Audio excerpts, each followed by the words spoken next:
हातकणंगले तालुक्यातील मिंचे ग्रामपंचायत सरपंचपदी जिल्हा परिषदेचे माजी शिक्षण सभापती प्रवीण यादव, युवा शक्ती विकास आघाडी व माजी आमदार डॉक्टर सुजित मिंचेकर गटाच्या सविता यशवंत वागसे यांची बिनविरोध निवड करण्यात आली। मिंचे ही एकूण 13 सदस्य ग्रामपंचायत असून यादव गटाचे 9 सदस्य आहेत।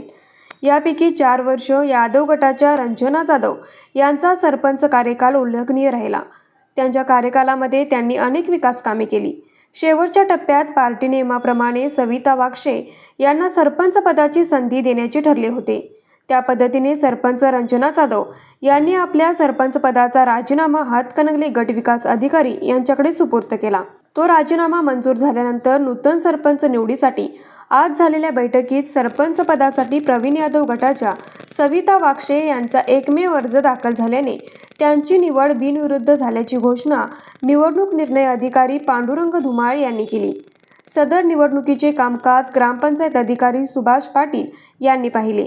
यावेळी उपसरपंच नीलम घाडगे तसेच ग्रामपंचायत सदस्य उपस्थित होते। नूतन सरपंच सविता वागसे यांचा सत्कार मावळत्या सरपंच रंजना जाधव यांच्या हस्ते करण्यात आला। यावेळी यादव गटाच्या कार्यकर्त्यांनी फटाक्याची आतिषबाजी व गुलालाची उधळण करून आपला आनंद व्यक्त केला।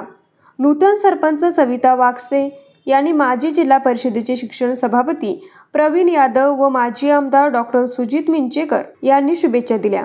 न्यूज मराठी 24 साठी विनोद शिंगे, कुंभोज।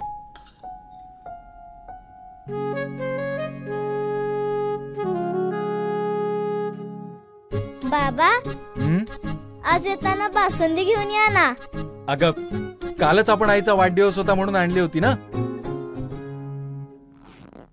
ऐकलं, गोकुळची बासुंदी पुन्हा खावीशी वाटतेय। खरं सांगू, मलाही खावीशी वाटतेय। पुन्हा पुन्हा खावीशी वाटणारी गोकुळ बासुंदी।